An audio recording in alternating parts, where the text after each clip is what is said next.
Hi guys, 18dap here and welcome to this bumper episode. We did it last year and it seemed to land pretty well, so we're doing it again. It is the Festive Fixtures preview. Let's get straight into this bumper episode.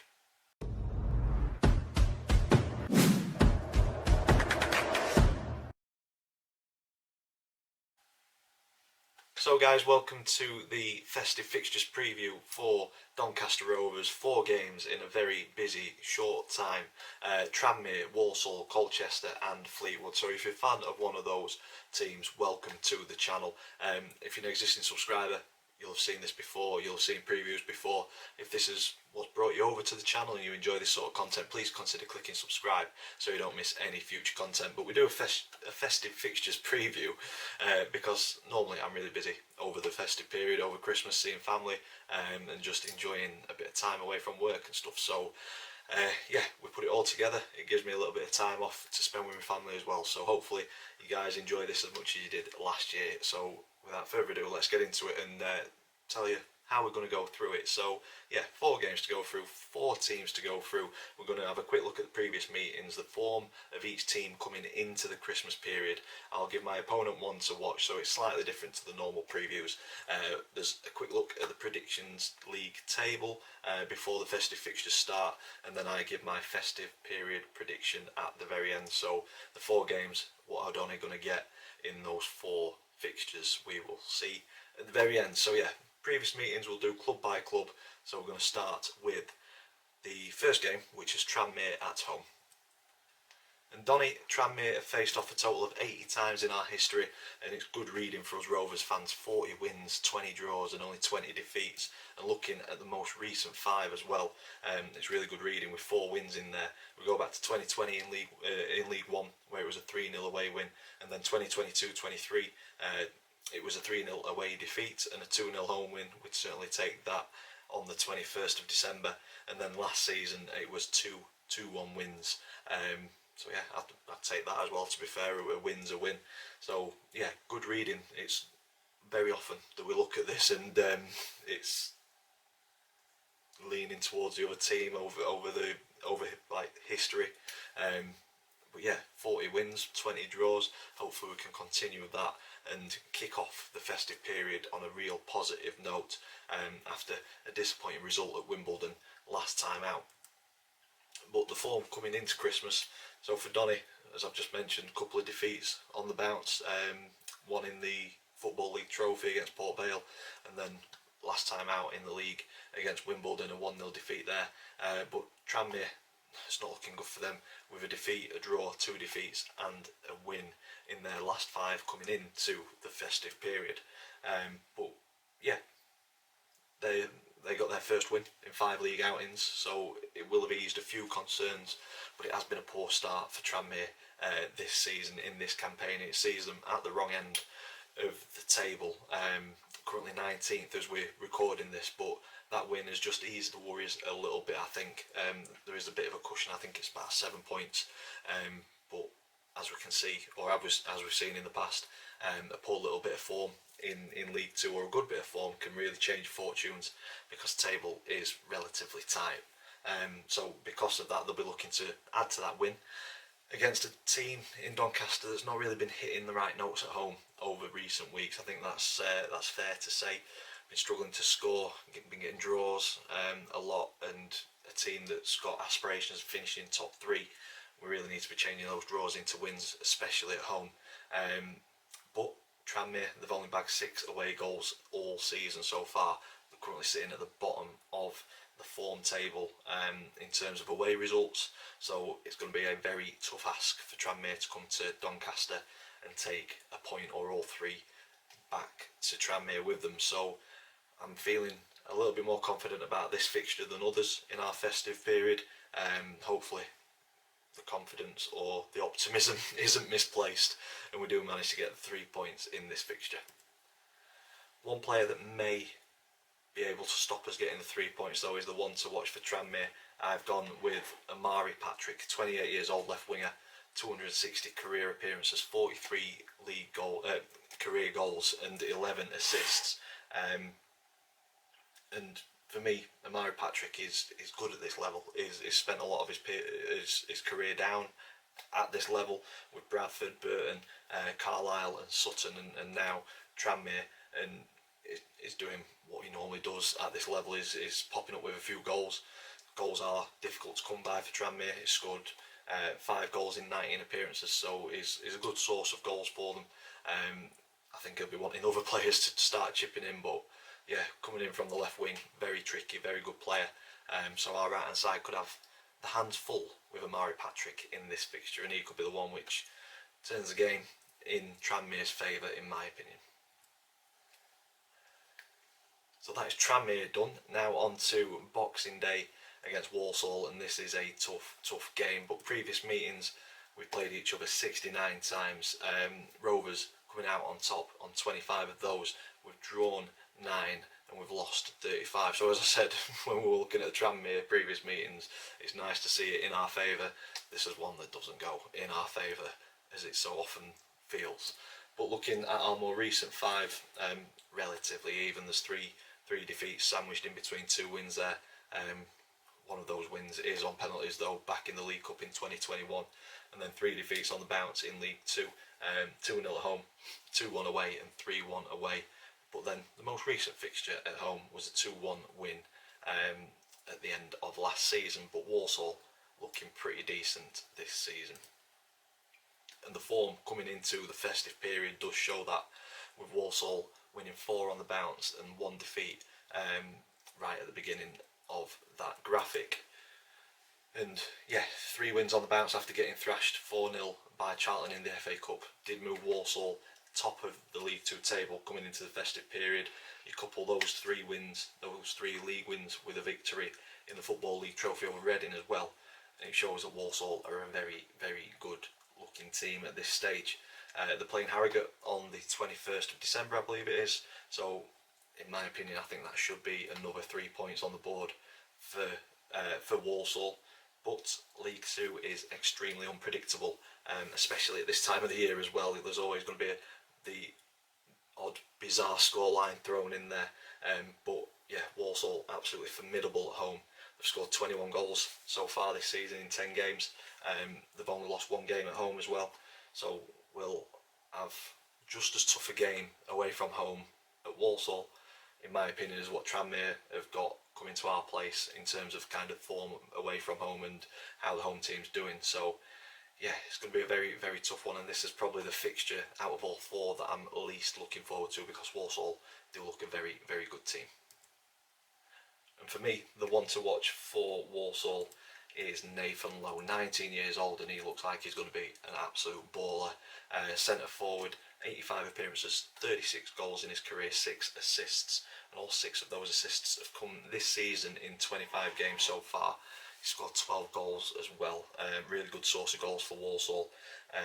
Currently on loan from Stoke, and I think he's flirted with Championship football. He's played a couple of games, but not too many. He's mainly applied his trade at the Premier League 2 level, and then he's filled in kind of League Cup, FA Cup, things like that for Stoke. But this is his first kind of real stint in men's football, and he's hit the ground running, hasn't he? 12 goals, 6 assists. He is certainly a player to watch. He has got Walsall cooking, and I think if we keep him quiet, there's obviously other players dotted about that can cause you problems, but I think Nathan Lowe is probably the main one, the main threat for Walsall, and he's probably going to have quite a bit of confidence after probably scoring on the weekend leading up to Boxing Day. So yeah, extremely tough game. Very good player to try and keep quiet on Boxing Day for sure. Moving on to Colchester away from home. This is sandwiched in between Christmas and New Year. It's that period where you don't know what day of the week it is, what you're doing, whereabouts you are.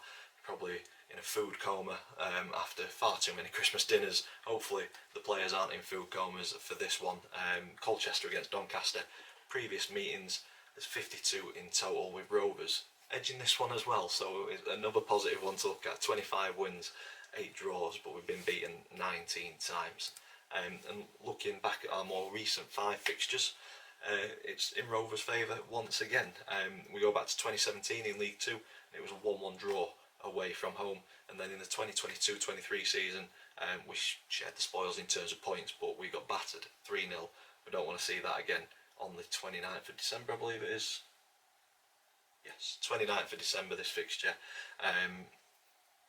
But after that, it was a 1-0 win. And then last season, very, very decent performance away from home and at home. It was a 3-1 win at the Eco Power Stadium. And then near the end of the season, it was a 4-1 thumping win at Colchester. It would be lovely to see that between Christmas and New Year, but we will see.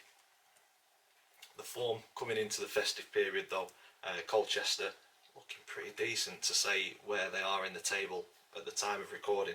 A win, a draw, 2 wins and a draw, so probably the most formed team in the bottom half, I believe, coming into the festive period. They're unbeaten in 6 league games, along with a couple of wins in the Football League Trophy before the festive period has kicked off, and that has helped Colchester ease any kind of immediate fears of the bottom 2, currently sitting 8 points ahead of Morecambe, who are second bottom, before these 4 games in very quick succession. But having said that, it does look an absolute horrible festive period for Colchester, and it could easily see them dragged back into it. They play 3rd place Crewe, 9th place Gillingham at the time of recording, before hosting 5th place Doncaster. So yeah, that is very, very tough. 3 games, one after another. Like I say, Crewe in 3rd, Gillingham in 9th, and then yeah, hosting us, who are currently in 5th. But obviously, league positions will change with the two fixtures being played in between. But yeah, that's not very nice to look at for Colchester fans. I think they'll be quite happy to come away with 3 points from those 3 games. One to watch for Colchester though in this one, I would go with Samson Tvide. I believe it's pronounced like that. If not, please let me know in the comments down below. Very young striker, 20 years old, centre forward. He's come through the ranks at Colchester and he's played 92 times, scored 14, 11 assists. So the numbers aren't great, but he's a big, strong striker, and like I say, he's come through the ranks at Colchester. So it plays like every game means something to him, which is nice to see. But yeah, just the ability on the ball to kind of hold the ball up and be strong is a handful for League 2 defenders. Doing really well this season with 5 goals and 5 assists in 21 appearances. But with Colchester, you've got players like Jack Payne, Lyle Taylor, I believe Tom Hopper's there as well. So they've got a really good squad, and they shouldn't be 18th in the table. So I think with a more positive second half to the season, we'll see them climb. I think I had them towards the playoffs in my early season predictions, so surprised to see them down at the wrong end of the table. But I think get beyond this tough festive period, and you never know, they may put a run together and start climbing the table, and Samson may be one of those players that helps them find the back of the net, or at least set up some goals for the likes of Lyle Taylor. But yeah, for me, one to watch in this one will be Samson Tvide. And then the final fixture of the festive period is Fleetwood at home on New Year's Day. We've only just recently played them, and it was a positive result for Donny.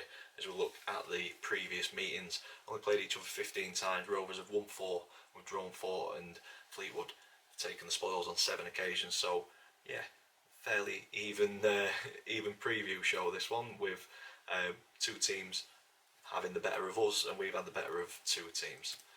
But looking at the most recent 5, again leaning towards Fleetwood with 3 victories in there, going back to 2021, 3-1 win away from home, 2 1-0 defeats at home in 2021 and 2022. But then 2 away games were starting to get slightly better. A 0-0 draw last season, a couple of seasons ago, sorry, and then earlier this month, on the 4th of December, it was a fantastic 4-2 win in horrid conditions. It was windy, rainy, very difficult for both teams, and I think Donny just managed to adapt to the conditions a little bit quicker than what Fleetwood did. It was like neither team wanted to defend in the first half. It was 3-2, slightly more subdued in the second half, but Rovers ran out 4-2 winners there. Looked really good, positive performance in that one. Fleetwood though, coming into the festive period, in not great form, to be fair. A defeat, a draw, two defeats on the bounce, and then a draw the last time out before the four festive fixtures kick off. And for me, they're a tough one to call at the moment. Similar form, home and away. They've won 5, lost 5, and drawn 8 before we kick off the festive period. I think if Charlie Adams can convert those draws into wins, then I think they'll have a great second half to the season. They've certainly got players in there that are capable, and I don't see why they can't turn some of those draws into wins. They've been difficult to beat. Obviously, we're getting 8 draws. So yeah, it's just about kind of tailoring the tactics a little bit more, maybe a little bit of luck. But I think you make your own luck by running the hard yards and kind of finding the right pass, keeping it simple at times. And yeah, I think if they start doing that, and like I say, turning those draws into wins, there could be a really positive second half of the season coming for Fleetwood. But the festive period looks pretty good for them. 2 home games, one against Chesterfield, one against Harrogate. So that's nice for the fans. No travelling over the Christmas period, which is nice. But then they've got a relatively short trip to Barrow. As the crow flies, I think it's about 15 miles from Fleetwood to Barrow. But unfortunately, it's going to take them an hour and 45 minutes to get there by car, because you've got to go up and around Morecambe Bay. So yeah, it ends up being quite a journey, to be fair. But that kicks off the festive fixtures, and it gives Fleetwood, I think, a chance to gather some momentum. Barrow, they're a decent team, but I think can be beaten on any given day. And then 2 home games, Chesterfield and Harrogate. You'd like to think that they'd probably get 4 points from those, maybe. So yeah, may have picked up a bit of momentum and a bit of confidence coming to Doncaster on New Year's Day. So I'm a bit nervy about that one already.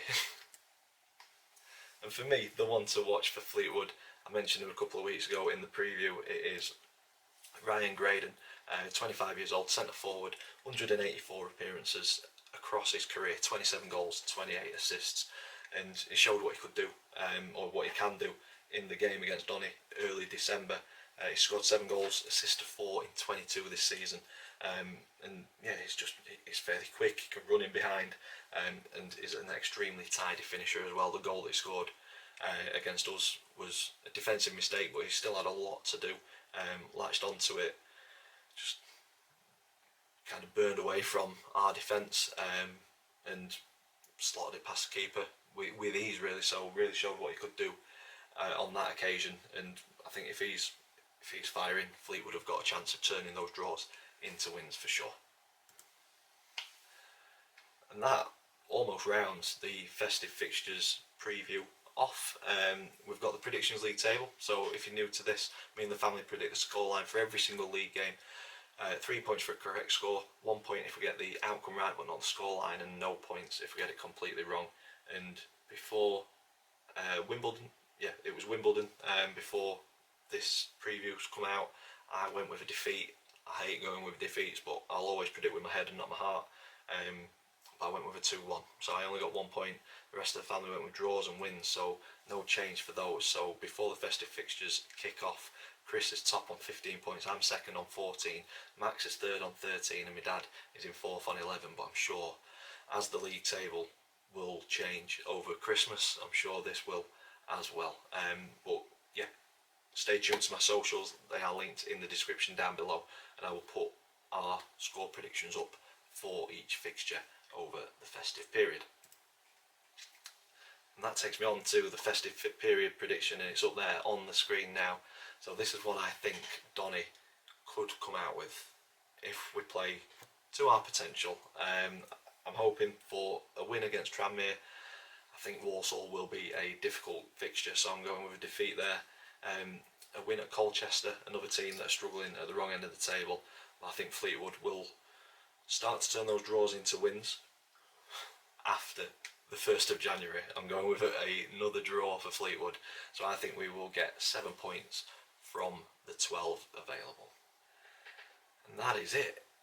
I hope you've enjoyed something a little bit different. I hope you have a fantastic Christmas. I hope you have a happy New Year. I hope to see you on the channel in the new year. I hope your club that you follow has a really good second half to the season until they play Doncaster. If you're a Donny fan, I hope we have a fantastic end to the season and maybe match what we did last year. That would be very nice, wouldn't it? But yeah, however you are spending Christmas and New Year, I hope you enjoy it. I hope you're safe. And yeah, just take care of yourself, take care of each other, and we will see you in 2025. So yeah, if you've enjoyed it, big thumbs up, comments in the section down below, subscribe if you haven't already. Thank you for watching, see you later.